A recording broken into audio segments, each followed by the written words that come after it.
Hello everyone, I am doctor उदार।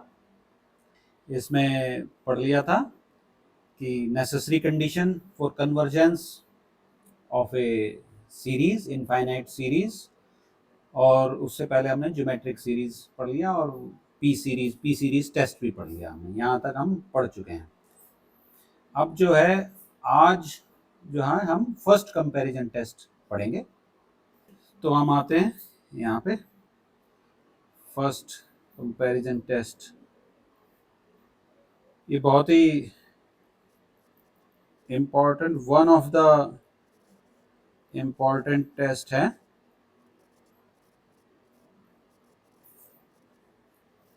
इसका हम जो है प्रूफ भी करेंगे। हो सकता है कई जगह आपको प्रूफ रिक्वायर हो, कई जगह नहीं हो, बट जो है हम जो है इसका प्रूफ कर देंगे। तो आपको नहीं रिक्वायरमेंट हो तो आप स्किप भी कर सकते हो, बट इसको जो पहले समझने वाला पार्ट है वो बहुत ही ज़रूरी है, क्योंकि इसको समझना ज़रूरी है। इसमें क्या क्या चीज़ें, 3-4 चीज़ें इसमें बहुत ही इम्पॉर्टेंट हैं। तो एक्सप्लेनेशन पार्ट मैं कराऊंगा पहले, तो वो तो स्किप करना ही नहीं है। उसके बाद आप चाहो तो proof, it is up to you. Okay, so पहले जो है स्टेटमेंट लिख देता हूँ मैं।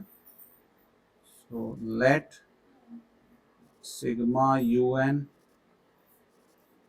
and sigma vn be two positive term series।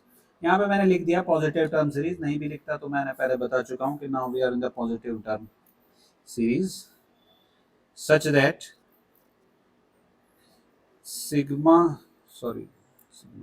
such that an is less than equal to, यहाँ पे मैं ए एन नहीं ले रहा हूँ, यू एन ले रहा हूँ। कई बुक्स में ए एन लिखा होता तो ए एन बी एन लिखा होता, मैं यू एन बी एन ले रहा हूँ। तो उससे ये नहीं लेना कि यू एन बी एन ही होना चाहिए या ए एन बी एन ही होना चाहिए।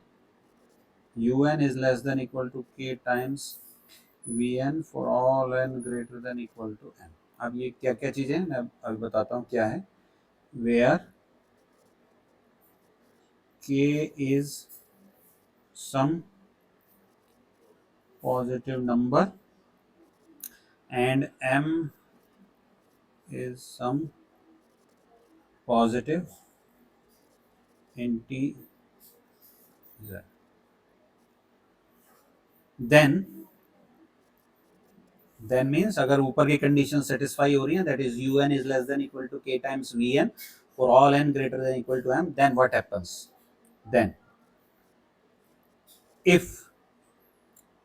sigma vn is convergent implies sigma un is also convergent, that means this series is convergent। और दूसरा पार्ट जो है, if sigma un is divergent implies sigma vn is divergent। ये जो है स्टेटमेंट हो गई फर्स्ट कंपैरिजन टेस्ट की।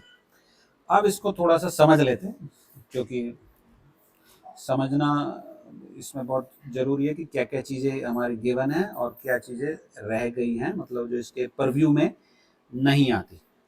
तो अब देखिए, इसको समझने के लिए पहले थोड़ा सा for all n greater than equal to m थोड़ी देर बाद बताऊंगा। पहले जो नीचे 1 और 2 है इसको बताता हूँ। तो यहाँ लिख देता हूँ, बाद में थोड़ा मिटा देंगे इसको जो है। अब इसमें देखिए क्या क्या कंडीशंस हो सकती हैं, थोड़ा ऊपर कर देता हूँ। U n is less than equal to k times v n, तो u n is less than equal to k times v n. तो यू एन जो है वो डाइवर्जेंट भी हो सकती है, कन्वर्जेंट भी हो सकती है। और दूसरा केस ये है कि सेम है, अब अपर साइड पे कंडीशन, ये कन्वर्जेंट भी हो सकती है और डाइवर्जेंट भी। ये 4 केसेस इसमें हो सकते हैं। अब इस 4 में से ये जो थ्योरम है ये सिर्फ 2 केसेस को कवर कर रही है। कहने का मतलब, अगर ये देखिए ऊपर वाला हिस्सा, ऊपर वाले का मतलब ये लेस देन इक्वल टू है ना, तो ये इसको मैं ऊपर वाला कह रहा हूँ। तो जो यू एन है ये लेस देन इक्वल टू है के टाइम्स वी एन, तो ये अपर कैप हो गई उसकी। तो जो अपर कैप है वो ही अगर कन्वर्जेंट है तो नीचे वाली जो है ऑटोमेटिकली कन्वर्जेंट होगी। तो कहने का मतलब ये पार्ट जो है इसमें कवर्ड है कि v n is convergent then u n is also convergent. और अगर नीचे वाला पार्ट ही डाइवर्जेंट है, टेंडिंग टू इन्फिनिटी है, तो ऊपर वाला तो होगा ही होगा, तो एक ये पार्ट कवर्ड है। तो इन चार में से ये दो पार्ट जो है, this theorem takes care of these two parts, rest of the two parts is not covered by it. कहने का मतलब अगर नीचे वाला ये कन्वर्जेंट है यू एन, तो हम ये नहीं कह सकते कि वी एन जो है वो कन्वर्जेंट होगा, वो हो भी सकता है, डाइवर्जेंट भी हो सकता है। सिमिलरली जो है अगर ये अपर पार्ट जो है ये डाइवर्जेंट है, तो ये जो यू एन है ये कन्वर्जेंट भी हो सकता है, डाइवर्जेंट भी हो सकता है।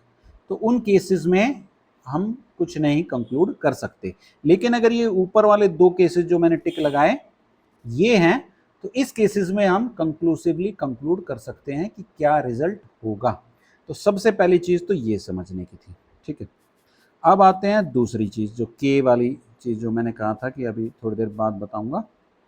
तो के वाली जो है, अब देखिए इसमें लिखा हुआ है कि for all n greater than equal to m. अब ऐसा जरूरी नहीं कि u1 से ही ये स्थिति हो कि जैसे u1 is less than equal to k times v1, फिर u2 is less than equal to k times v2। जरूरी नहीं कि n इक्वल टू 1 से ही ये कंडीशन सेटिस्फाई होनी शुरू हो जाए। हो सकता है कुछ तीसरी स्टेप के बाद, चौथी स्टेप के बाद, या हो सकता है 1000वें स्टेप के बाद, लाख स्टेप के बाद, पर किसी स्टेप के बाद अगर ये कंडीशन सेटिस्फाई होती हैं और उस स्टेप के बाद फॉर ऑल एन के लिए होती है, मतलब इन्फिनिटी तक हम चले जाएं तो ये कंडीशन सेटिस्फाई होती है, तो हम कहते हैं कि जी ये 1 और 2 जो कंडीशंस हैं ये फॉलो करेंगी। तो ये जो m है ये वो m है कि जिसके बाद से हम कहते हैं कि un is less than equal to k times vn। जरूरी नहीं कि ये 1 से ही हो, तो ये वो m है कि उस m के बाद ऐसा होना चाहिए। ये हम एग्जाम्पल में भी देखेंगे, एक एग्जाम्पल हम लेंगे उसमें हम देखेंगे कि जरूरी नहीं कि m जो है वो 1 हो, वो 2 से हो सकता है, 3 से हो सकता है। सिमिलरली जो अभी जो नीचे केसेस मैंने बताए कि जो दो cases which this theorem does not take care of, वो भी एक एग्जाम्पल उसमें हम कंसिडर करेंगे, लेकिन वो नेक्स्ट क्लास में करेंगे जब हम एग्जाम्पल्स इसके ऊपर क्वेश्चंस लेंगे। तो अभी हम, तो ये एक्सप्लेनेशन वाला पार्ट हो गया, तो अभी हम आते हैं प्रूफ पार्ट पे। तो अब हम इसको प्रूव करते हैं।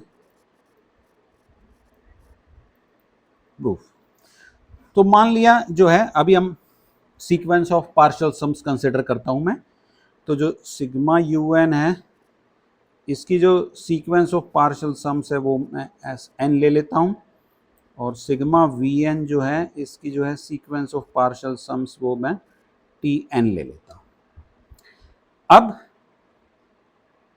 मैं ये m कंसिडर करता हूं, तो let us take n greater than equal to m, जो हमने m ऊपर लिया था। अब मैं s n minus s m calculate करता हूँ।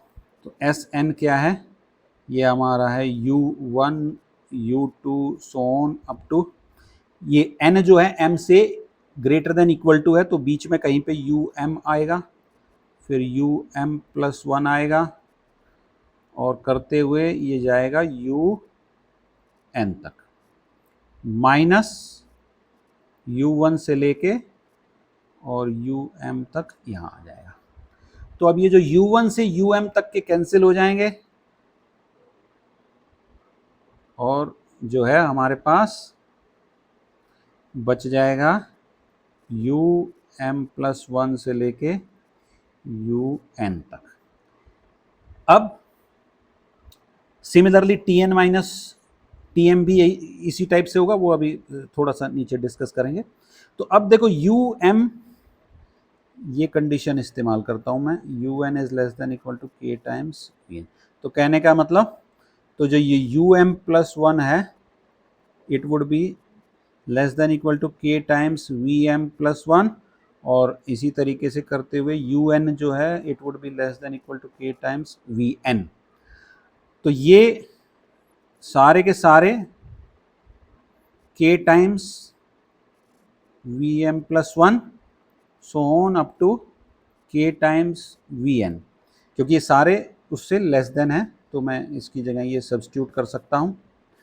और k को जो है वो मैं कॉमन ले लेता हूँ, तो ये मैं k ऐसे लिख सकता हूँ। अब जो है इस साइड में लिख देता हूँ Tn माइनस Tm भी, जैसे अभी हमने ये लिया था, तो ये किसके बराबर होगा, तो ये होगा Vm+1 से लेके Vn तक, ये Tn माइनस Tm होगा। तो ये यहाँ पे हमने लिख दिया कि जो है Vm की जगह पे हमने लिख दिया k Tn माइनस Tm। अब ये जो मैंने इक्वल टू लिखा है, ये इक्वल टू का मतलब ये क्वांटिटी इसके इक्वल है, तो जो इनिशियल क्वांटिटी है Sn माइनस Sm, वो तो इस फाइनल वाली से लेस देन इक्वल टू है ही, ये इक्वल टू है इससे प्रीवियस वाली क्वांटिटी के लिए, ठीक है। तो उससे कंफ्यूज नहीं होना कि जो है ये इक्वल टू कैसे आ गया। तो यहाँ तक हम पहुँच गए। अब मैं Sn निकालता हूँ, तो Sn इक्वल टू, ये उस साइड में ले जाते हैं, तो क्या बनेगा हमारा k times Tn minus k times Tm plus Sm, ये हमारे पास आ गया। तो अब देखिए m जो है कोई एक पर्टिकुलर वैल्यू है जिसके बाद से हम ये कंसिडर कर रहे हैं, जो थ्योरम में देखिए, तो m एक फिक्स वैल्यू है जिसके बाद से हम ये सारा ले रहे हैं।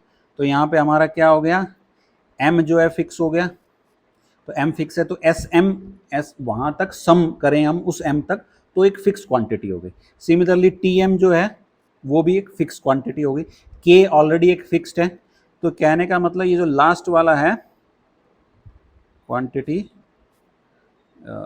Sm, तो ये जो क्वांटिटी है यहाँ तक, ये वाली, ये एक फिक्स्ड वैल्यू हो गई। तो मैं इसको लिखता हूँ इक्वल टू k टाइम्स, इधर भी लिख देता हूँ, चलो नेक्स्ट पेज आ गया, k टाइम्स Tn, और ये कोई क्वांटिटी मैं क्या ले लूँ, k प्राइम ले लेता हूँ, k डैश ले लेता हूँ, ये एक फिक्स एक्सप्रेशन क्वांटिटी हमारे पास आ गई। तो अब हम यहाँ तक पहुँच गए। अब हम जो केसेस हैं 1 और 2 वो लेंगे। तो अब पहला केस क्या है कि सिग्मा Vn इज कन्वर्जेंट, तो पहले वाला केस लेते हैं, if sigma Vn is convergent, तो सिग्मा Vn कन्वर्जेंट है, तो इसके कॉरस्पॉन्डिंग जो सीक्वेंस ऑफ पार्शियल सम्स है वो भी कन्वर्जेंट हो गई, इंप्लाइज Tn इज कन्वर्जेंट। अब हम आ गए हैं सीक्वेंस में, ये जो Tn है ये सीक्वेंस है, अब सीरीज में नहीं है।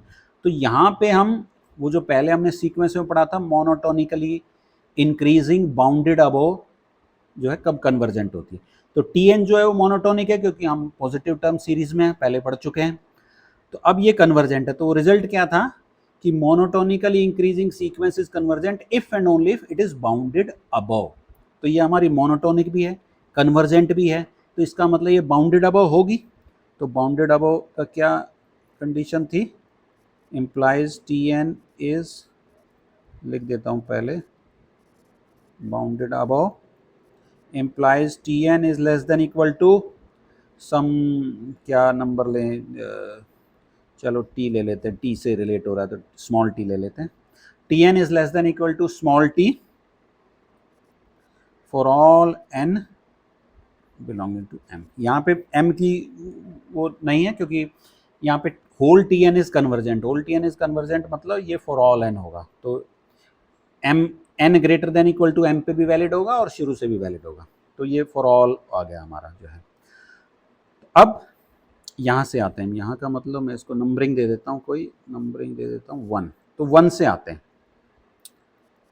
फ्रॉम 1, और इसको दे देता हूँ नंबरिंग 2, फ्रॉम 1 एंड 2। तो Sn Tn जो है हमेशा स्मॉल t से छोटा होगा, तो Sn is less than equal to k times t plus k prime, ये आ गया। तो ये कोई जो है फिक्स नंबर है, तो इसका मतलब क्या हो गया, implies Sn sequence is also bounded above, और Sn भी जो है वो पॉजिटिव टर्म सीरीज है तो मोनोटोनिकली इंक्रीजिंग है, तो मोनोटोनिकली इंक्रीजिंग बाउंडेड अबव है, तो फिर वही सीक्वेंस वाली थ्योरम हम इन्वोक करते हैं. So this will give me implies Sn is convergent. और अगर sequence of partial sum convergent है तो इसका मतलब सिग्मा UN इज कन्वर्जेंट. ये पहले वाला पार्ट हो गया कि अगर सिग्मा VN कन्वर्जेंट है तो सिग्मा UN भी कन्वर्जेंट होगा. अब दूसरे वाला पार्ट आते हैं. तो जो पहले वाली इक्वेशन है उसको मैं थोड़ा दूसरे तरीके से लिख लेता हूँ क्योंकि मुझे अब Tn पे कंडीशन चाहिए. तो देखिए यहाँ पे हम लिखते हैं Tn equal to Sn minus k dash divided by ये मैंने equal to less than equal to होगा, थोड़ा करेक्ट कर लीजिए क्योंकि ये यहाँ पे इक्वल टू है ना, तो ये लेस देन इक्वल टू है. S is less than equal to. ठीक है, करेक्शन. तो एस एन जो है यहाँ मैंने नीचे ठीक लिया हुआ है, less than equal to s n is less than equal to k t, जो ये वाला ठीक है. ठीक है, तो अब यहाँ से वापस इक्वेशन नंबर 1 से देखता हूँ मैं. तो t n is equal to नहीं होगा, यहाँ पे क्या हो जाएगा, ग्रेटर देन इक्वल टू. वहाँ पे इक्वेशन नंबर 1 से देखिए, t n is greater than equal to s n minus k dash divided by 1/k. ये इनइक्वालिटी बदली इसलिए नहीं है जब मैंने k से डिवाइड किया, देखो क्योंकि k एक पॉजिटिव है यहाँ पे जो है, तो यहाँ पे जब हमने इसको रिवर्स करेंगे तो ये एज इट इज़ ही रह जाएगी. ठीक है, ये देखिए यहाँ पे मैं आता हूँ आपको स्टेटमेंट में, k is some positive number. तो k जो है वो पॉजिटिव है तो डिवाइड करेंगे तो इनइक्वालिटी पलटेगी नहीं क्योंकि माइनस से जो है रिवर्स हो जाती है. तो ये यहाँ पे हम आ गए, इक्वेशन नंबर 1 से हम आ गए यहाँ पे. इसको मान लिया मैं इक्वेशन नंबर 3 दे देता हूँ अगर ज़रूरत पड़ती है हमें तो. अब हम जो है वो लेते हैं दूसरे वाला केस. दूसरे वाले केस में क्या था हमारा कि if sigma UN is divergent. तो ये केस मैं यहाँ पे ले लेता हूँ, if sigma UN is divergent. तो सिग्मा UN के कोरस्पॉन्डिंग हमारी जो सीक्वेंस थी पार्शियल सम्स की वो Sn है, तो ये भी डाइवर्जेंट हो जाएगी. Divergent means that is Sn tends two plus infinity, क्योंकि पॉजिटिव टर्म सीरीज है तो Sn tends two plus infinity हो गया. तो अब इक्वेशन नंबर 3 से देखिए, तो अब मैं दोनों तरफ लिमिट लगा दूं इक्वेशन नंबर 3 में, तो जब Tn जो है वो ग्रेटर देन इक्वल टू है तो मैं n टेंडिंग टू इन्फिनिटी लूँगा, तो Sn वाला पार्ट लेस देन है तो वो ही प्लस इन्फिनिटी को टेंड कर रहा है. तो जब मैं n टेंड्स टू इन्फिनिटी लूँगा तो implies Tn would tend to infinity as well. तो इसका मतलब क्या हो गया कि sequence of partial sum Tn is divergent. और ये किसके रिस्पेक्ट में है, सिग्मा Vn इज डाइवर्जेंट. तो ये हमारा हो गया दूसरे वाला पार्ट कि अगर sigma Vn is divergent then sigma UN is divergent then sigma Vn would eventually be divergent. With this, the proof of this first comparison test is complete, and next time we would cover the examples pertaining to this test. Thank you very much.